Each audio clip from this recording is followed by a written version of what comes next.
ஆசையாயிருக்கிறதே இது போல் வாழ்ந்திடவே.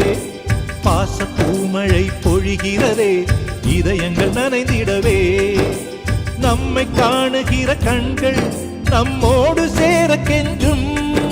சேர்ந்து வாழுகிற இன்பம் அந்த சொர்க்கம் தன்னை மிஞ்சும். ஒரு நாள் கூட இங்கு வரமாகும் உயிரங்கள் வீடாகும்.